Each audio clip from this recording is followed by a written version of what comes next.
escoamento viscoso externo, tá? No caso, vai ser em regime permanente, que é o mais comum, ok? Então, aí, o que acontece, tá? Agora, ó, nós temos uma placa, nós temos um escoamento, um fluido com uma determinada velocidade.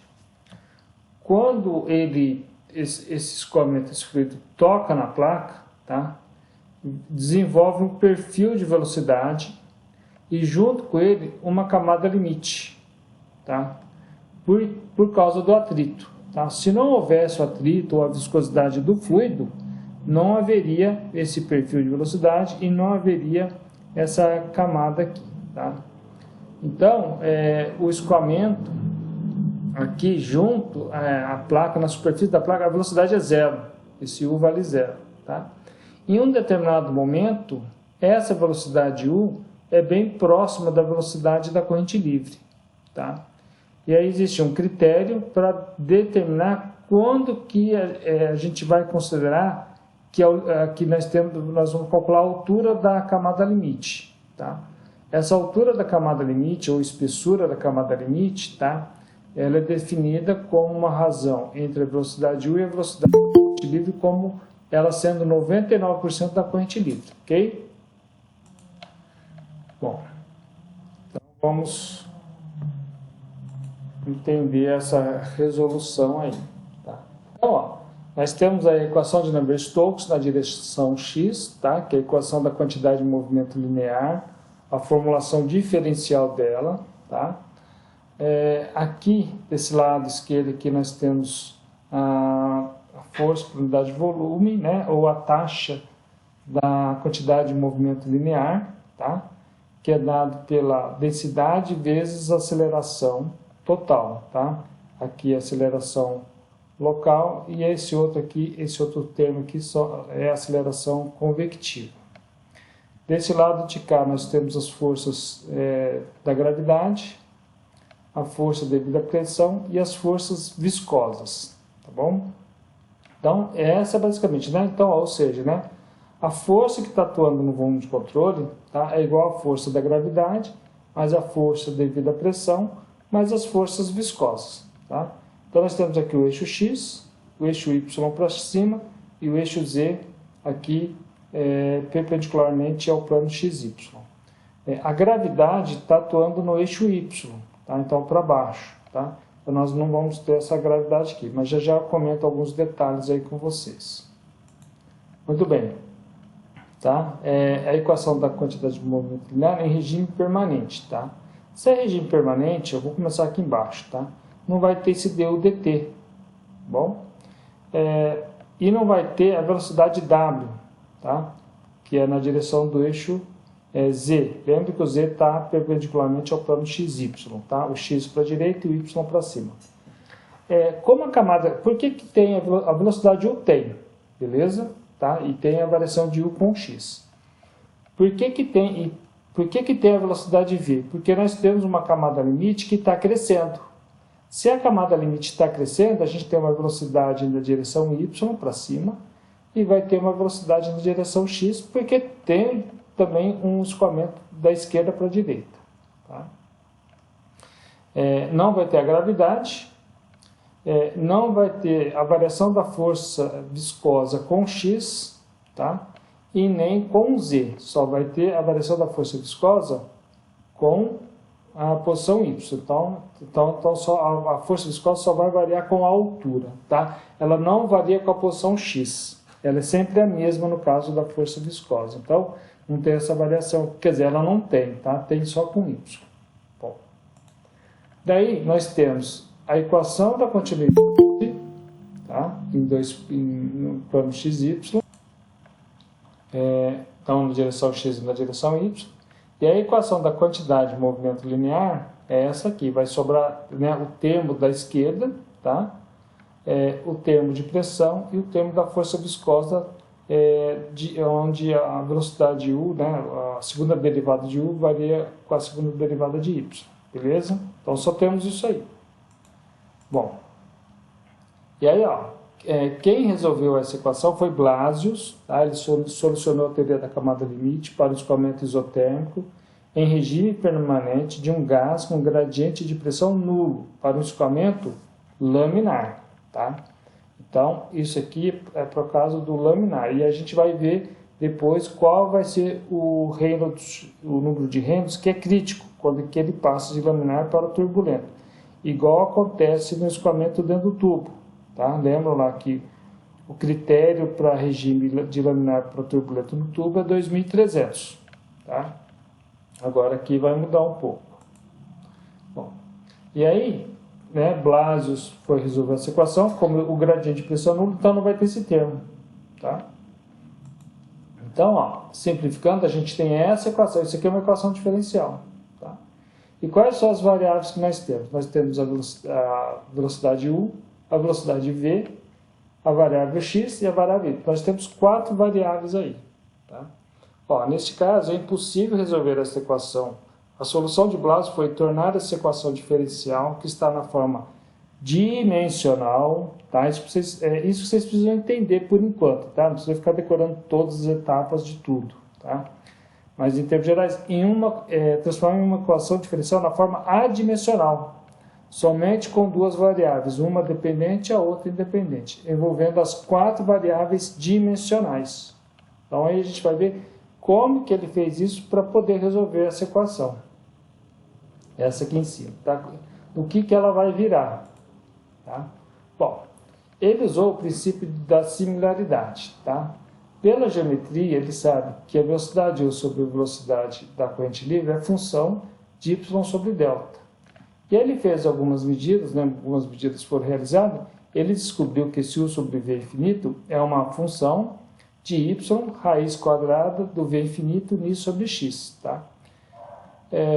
E aí, ele chamou uma coordenada adimensional, ou parâmetro de similaridade, eta, que é igual a y vezes a raiz quadrada desse v infinito sobre níveis de x, tá? Então, ele fez o estudo, estudou, e chegou a esse parâmetro de similaridade, tá? Bom, e aí, a gente usando,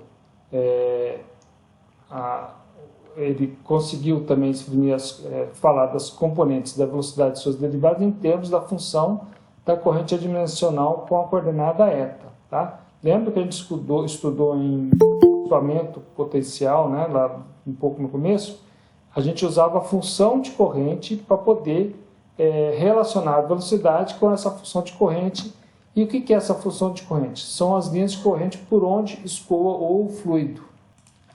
Aí ele usou essa função de corrente em função, né, desse parâmetro aqui, que ficou em função de eta, tá?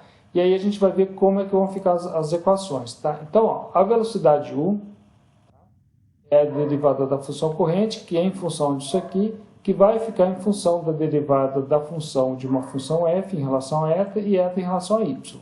No final das contas, nós temos isso aqui e temos esse deta dy que nós vamos substituir aqui, tá? E aí a velocidade U vai ficar, resumindo, né? Vai ficar a velocidade da corrente livre vezes a derivada de esse f' é a derivada de f em relação a eta.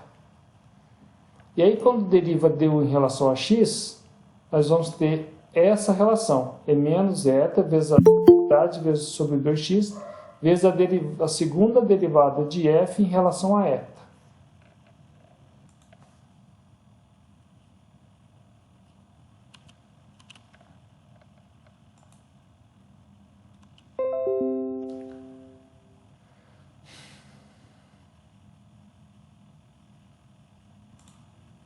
Tanto é que aqui, ó, a gente vai depois ver que a gente vai conseguir obter a tensão desses elementos através desse valor, que vai estar relacionado com o coeficiente de atrito.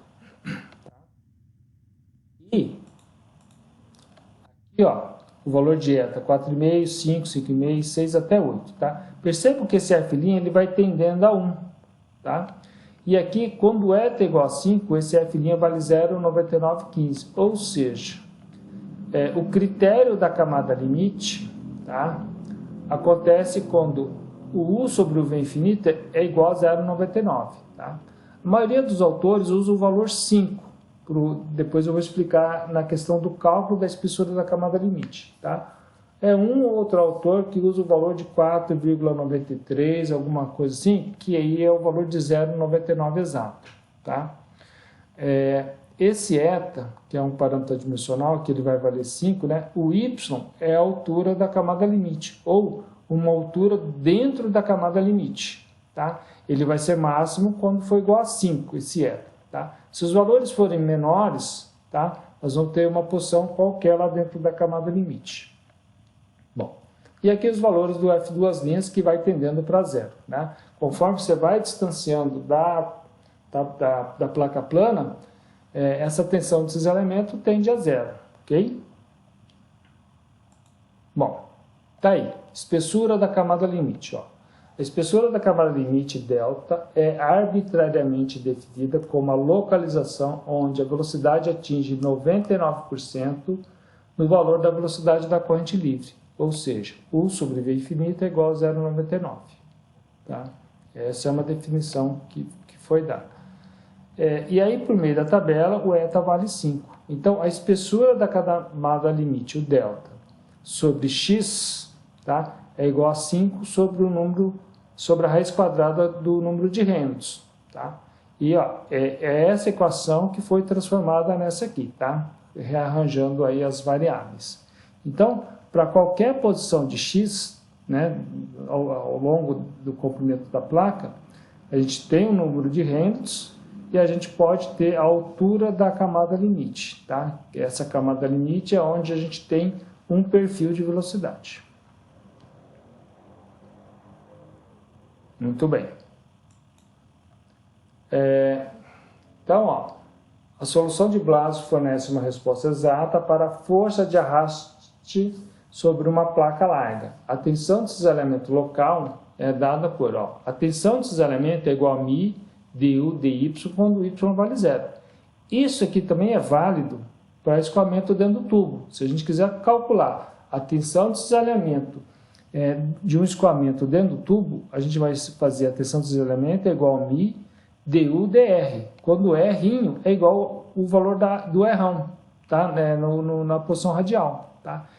A gente tendo o perfil de velocidade, a gente deriva a velocidade, substitui os valores e consegue obter a tensão de cisalhamento do escoamento dentro do tubo. Aqui a gente vai obter a tensão de cisalhamento sobre uma placa.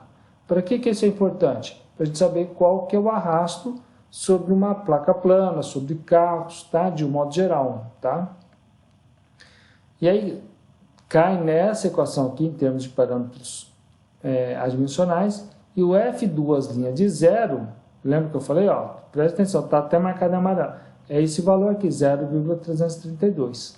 Então, a tensão desses elementos é o 0,332 vezes esse termo aqui que está dentro da raiz quadrada. Tá? Tudo isso. Bom, e aí nós temos o coeficiente de atrito local, tá? Que ele é definido como a tensão de cisalhamento dividido pela energia cinética do fluido. Tá? Substituindo os valores, nós temos isso aqui, tá? E aí, a gente arrumando, ajeitando essas equações, o coeficiente de atrito local vai ser o valor de 0,664 dividido pela raiz quadrada do número de Reynolds. E o número de Reynolds, você já sabe, é a densidade vezes a velocidade, vezes a posição x dividido pela viscosidade dinâmica. Tá? Então está aí, no fundo, o que a gente vai fazer, a gente vai aplicar as fórmulas para a gente ver o que a gente precisa. Tá bom? Muito bem. E o coeficiente de atrito médio, tá? Faltou uma barra aqui, é esse médio aqui, tá? É a integral de 0 a L do coeficiente de atrito local, integrando em ΔX, vezes a integral de 0 a L de ΔX, tá? Então, a gente vai pegar aquele coeficiente de atrito local, tá? Substituir aqui dentro da integral, a integral de ΔX é o próprio L, e aí, quando a gente resolve essa integral, o coeficiente de atrito médio vai dar 1,328 sobre a raiz quadrada do número de Reynolds de L. O que significa esse L? É o número de Reynolds quando a posição x para todo o comprimento da placa. E perceba que esse coeficiente é o dobro de 0,664. Tá? Isso já é esperado no escoamento laminar. Bom, Espero que esteja tudo mais ou menos claro. E a tensão de cisalhamento vai ser o quê? É o coeficiente de atrito médio vezes a energia cinética do fluido. Tá? E a força de arrasto é a tensão de cisalhamento vezes a área. Se tiver escoamento só em cima da placa, vai calcular, multiplicar por uma área. Se tiver escoamento em cima e embaixo da placa, por exemplo, multiplica por 2A. A área vai ser o dobro. Tá? Então a força de arrasto vai ser o dobro. Beleza?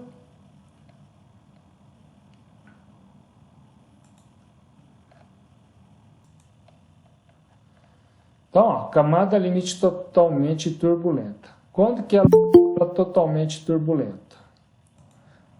Ela é totalmente turbulenta só nessa situação e isso tem que ficar explícito quando se coloca uma perturbação aqui no começo da placa. Um fio, por exemplo, porque aí vem o escoamento, perturba o escoamento, ele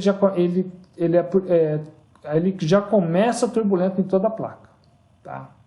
Isso não é o mais comum, tá? Mas quando se tem uma perturbação aqui no início da placa, ele se torna totalmente turbulento.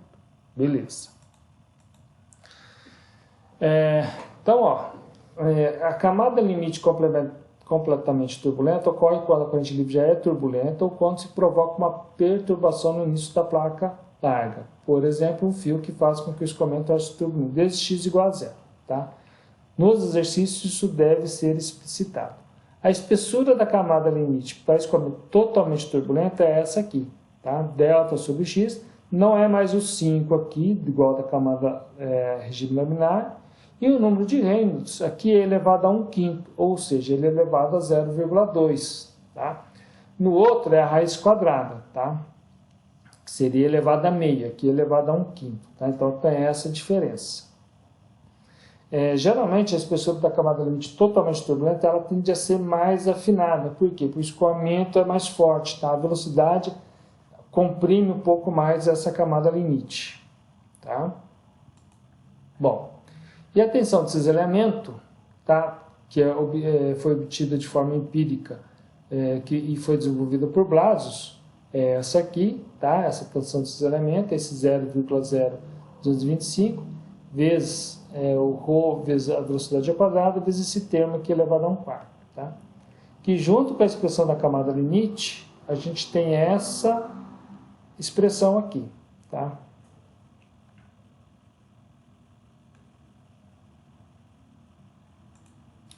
E aí, ó, o coeficiente de atrito é definido como a tensão de cisalhamento dividido pela energia cinética. E aí o coeficiente de atrito local, esse 0,0576, dividido por Reynolds elevado a 1/5. Tá? O número de Reynolds é o mesmo, não muda. Tá? E aí o valor médio é definido como o arrasto de atrito por unidade de largura da placa dividido pela energia cinética do fluido. Tá? E aí o coeficiente de atrito médio é o 0,074, dividido pelo número de Reynolds elevado a 1/5. Tá? Aqui não vale mais aquela questão de que um valor é o dobro do outro por causa do perfil de velocidade que é diferente. Ok? Bom, tensão de cisalhamento é o coeficiente de atrito vezes a energia cinética e força de arrasto é a tensão de cisalhamento vezes a área. Ok? Bom, percebam assim que a gente deu ênfase no coeficiente de atrito e na espessura da camada limite. Agora, que é mais comum, que costuma ser mais comum, uma camada limite mista. Tá? Então, você tem uma parte que é regime laminar e a outra parte que é regime turbulento. Ok? Então, existe um ponto crítico aqui que vai separar, que vai limitar o que é laminar e o que é turbulento, beleza? Tá? É igualzinho assim, então nós vimos o laminar, vimos só o turbulento e agora nós estamos vendo os dois ao mesmo tempo. Tá? Bom, de acordo com o Schlichting, tá? Para um nível de turbulência de 0,5% da corrente livre, essa transição ocorre entre 3,5 vezes 10 a quinta e 10 a sexta, o número de Reynolds. Tá? E o número de Reynolds crítico é a mesma coisa, é a velocidade vezes o x crítico dividido pela viscosidade cinemática. Tá? Viscosidade cinemática é a viscosidade dinâmica dividida pela densidade. Essa equação é a mesma coisa que falar que é a densidade vezes a velocidade da corrente livre vezes o x crítico dividido pela viscosidade dinâmica. Tá? Na engenharia, tá, o que acontece? Esse Reynolds crítico ocorre entre 3 vezes 10 a quinta e 5 vezes 10 a quinta. Tá? Um pouco diferente do que o Schlichting recomenda, ok? Esse Schlichting, ele é um estudioso do assunto aí nessa parte de mecânica dos fluidos, tá? E o que a gente vai adotar para a transição no escoamento sobre uma placa plana? Nós vamos adotar que o número de Reynolds crítico é 5 vezes 10 a quinta, bem maior que aquele Reynolds crítico para escoamento dentro do tubo que era de 2.300, beleza? Tá? Então, ó, qual é o valor do coeficiente de atrito médio agora?